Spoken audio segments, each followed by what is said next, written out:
Today I'm joined by Graeme Craig, who's Commercial Development Director at Transport for London, and he's responsible for all TfL's commercial revenue across services that include everything from London Underground and London buses to river services and Victoria Coach Station.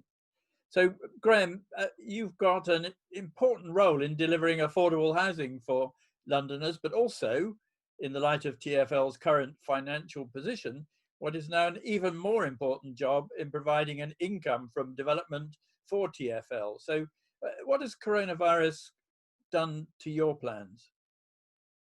I guess the first thing to start with, Peter, is we've always had these twin targets. Myself and the team have always understood. We've got this initial program of 10,000 sites, 10,000 homes.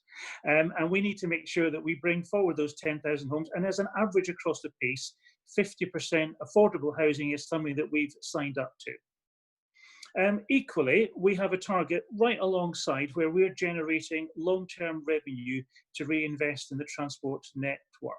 Now, the pandemic hasn't changed any of that beyond, I guess, just emphasizing the importance of both.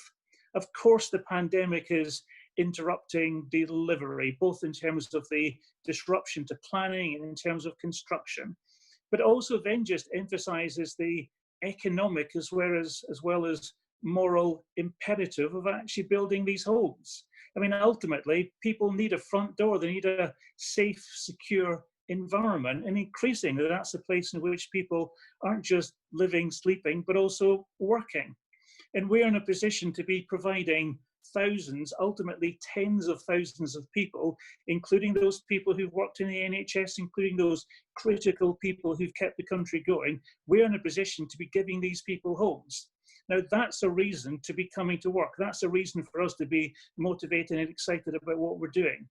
Now, of course, at the same time, we need to be bringing forward that revenue to reinvest in TfL. TfL's lost 90% of its fares income. Of course, every pound that we make is reinvested to improve the transport network. But equally, that cannot be done at the expense of creating high quality, affordable housing in parts of London where people want to live. And myself and the team, absolutely clear, we're confident that, with targets that are focused on the long term, if you do the right thing, and if you do the right thing, and I'm thinking here in terms of not just economic, but social and environmental terms, if you do the right thing, we're absolutely confident that that long-term revenue will follow. That's our goal, that's our aim. And personally, I see no conflict whatsoever between offering the affordable housing that London needs and the long-term revenue to reinvest in the transport that clearly the city also wants us to be delivering. But does it in any way impact on the sorts of homes you deliver and how you deliver them? Because I guess it's generally accepted now that we'll see more home working in the future, perhaps a reduction in commuting, and thus an increased focus on local areas. So how would that impact on some of your sites in outer London, which obviously of their very nature around areas with good public transport with higher density development? I suppose I see the sort of COVID-19 pandemic as it's been a catalyst that's brought around change in weeks that otherwise would have taken years. But I don't think, the city isn't turning on its head. There's nothing here that isn't other than you, I, and many others have been talking about for a long time. Yes, of course, whilst you've got social distancing of 2 meters, then TfL is only able to carry 15% of the people that it used to carry on the underground network. Of course, that reduces down radial traffic into London. And as a consequence, London's going to be more active, many more people walking and cycling, more local, yes, of course, people spending and enjoying more time in their local area. It's also, yes, London's going to be more digital, whether that's on Zoom or Teams or House Party, but that's social as well as work related. That's also shopping, it's cultural, it's theatre, it's not just TV, but those are all trends that we saw. Those are all trends that, we had to be ready for. And ultimately, what we've got now is what we've or what we are in sight of is this polycentric London, this London that's a whole quiltwork of individual villages and towns and cities. You know, all of them are unique, all of them are interesting, all of them have a station at the heart. Now you think about our programme and our initial wave of sites, many of them were focused on car parks around stations. Now those car parks were disproportionately used by people coming in from well outside the M25. It's convenient for them to drive into London and then get the tube into work. But they're bringing their car with them, and with the car comes congestion, pollution. You know, that's a deeply inefficient way to utilize space immediately around transport nodes. If instead what we're doing is around those transport nodes in London's town centres, if we're building the community hubs and on anything of any scale, thinking about how we can deliver mixed use, well, that was our plans. And, you know, in the midst of where we are, it still feels to be absolutely the right thing to be doing. And even in terms of what we had planned as the next stage, somewhere like Morden. So Morden is a scheme that we've been working on for some time with Merton Council. You know, there you've got two public bodies bringing their land interests together, the opportunity to, across 20 acres, reimagine what suburban London looks like. Now that we've been very clear with Merton right from the outset, this was not going to be somewhere that we build dormitory units just next to a station for people to get up in the morning and travel into central London. We've been clear with Merton, what we want to do is to invest. We want to create a place that's self-sustaining, you know, that demonstrates what a suburban London town centre for the 2020s and beyond looks and feels like. We're as interested in the future of energy, in connectivity and logistics as we are in how people live and work. And we've been clear that Morden was just going to be the first of a series of major town centre schemes. And again, you look at where we are, and increasingly that feels to be the right call that we've made. It's one that, you know, you and I have discussed in the past, Peter. This isn't great insight on our part. It's just doing what always felt to be the right thing that London needed. Yes, of course, the pressures mean that it's now happening sooner than we might have expected, but it still feels to be exactly the right path for us to be on. But will the sorts of places people live in, will people's attitudes change, do you think, over time because of COVID-19? Quality of design has long been a key mantra of your development plan. So will we need to review how we design housing, for instance, to take into account what may be a greater demand for open space close to people's homes? We haven't particularly talked about it, but within TfL, within my team, we've got a brilliant in-house design team. I mean, absolutely superb. And, you know, we've been working behind the scenes, frankly, on these overriding values that we've got about long-term stewardship of public assets and putting people at the heart of the development. And we've got these 6 design principles, things like creating purposeful, generous and curated places. Also thinking about places that evolve over time.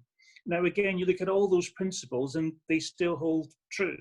We've worked very closely with the Mayor's Design advocates because we value their input, and ultimately we think that we end up with better schemes, better quality, and ultimately also a better economic return as a consequence of the work that happens up front. So we get multiple inputs from the Mayor's Design advocates, and we embrace and encourage that. And, you know, again, all the benefits we're seeing of that across over 50 sites across London, it's, you know, unbelievably exciting to be part of. Now, COVID-19 and the pandemic hasn't made a good scheme bad. I think it makes bad schemes look worse, but good quality design 3-4 months ago is still good quality design. I absolutely firmly believe that. You know, we're confident in the quality of what we're bringing forward, and we're excited about it. And of course, you know, the things that people focus on are space, and rightly so. I think if you've got enough space, you can efficiently create space for people to, you know, be working from home. Similarly, on outdoor space, yes, of course, you've got to have usable open space. And that can be space in which people can relax. That can be space in which people play. It can be space in which people gather. But those are all things that were intrinsic to our plans because of the quality of thought, because of the quality of input. And of course, we need to continue to reflect. Of course, we need to continue to learn. You know, again, part of one of our explicit design principles is that the places we create have to be able to evolve over time. But being clear about that up front, I think, is so critical. There are elements, I guess, at the margins that we're reflecting in already. I'm thinking about the fact that not everyone can work from home. Okay, most people can do, and most people within my team and elsewhere seem to be enjoying this whole new experience. But some people can't for whatever reason. But for those people who can't work from home, it doesn't strike me to be the right answer that those people have to then travel into central London. So we're thinking about what we can do, sort of more local community offices. Where could people go to into which they could walk or cycle rather than travel all the way into central London, and what opportunities might that offer, and what could that do for our own staff, as well as what we could do from a commercial point of view. I'm still, for what it's worth, firmly committed to the fact that we still need offices, we still need head offices in central London. I just don't think that there are places where automatically you assume that hundreds of people need to gather and sit in rows. I think there are things that are best undertaken in offices, but you need to be clear about what those things are. And you need to design and organise the offices so that you get the benefits of that. I think the experience over the last few weeks has shown us that actually many things can be done as or more efficiently from people sat in their home without the need to travel into central London. But as you say, development has to adjust to its time, and one of your largest and perhaps most troubled projects at Earl's Court is now looking much more positive with Delancey on board, and the advantage, I guess, that they're starting planning in a difficult market when things can only get better, as opposed to previous plans which were forged at the top of the market, which then softened. Will that now become a very different sort of place than the one perhaps was previously imagined?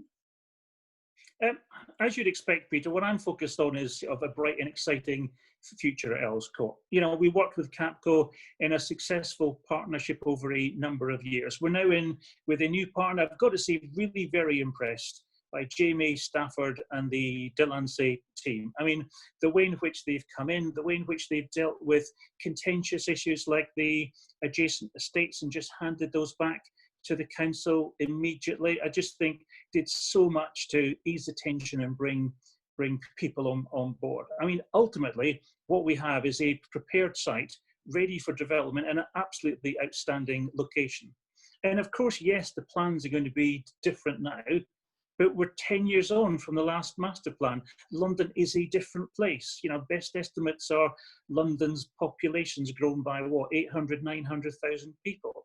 I think there's a general political consensus now that delivering genuinely affordable housing is an integral part of what any developer has to do on a sort of on any site of any scale in London. I think there's also a recognition that you need to create a true mixed use development, a place where people can work, live and play. And of course that's going to be reflected in the new master plan. And if, you know, given the parties who are involved, we want to create something that's an exemplar in sustainability. We want to create something that generates real positive social value, both for the people who live on the development, but also those people who live in the surrounding areas. In the coming months, sadly I can't share more on this call, but in the coming months, we'll be able to share the first details of the new master plan as it emerges.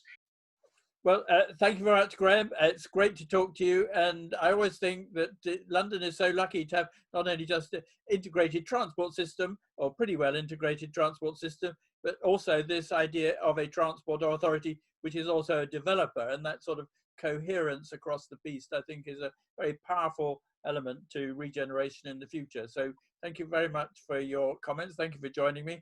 And I look forward to hearing more about the Earl's Court plans. Look forward, and always good to see you as well, Peter. Thank you.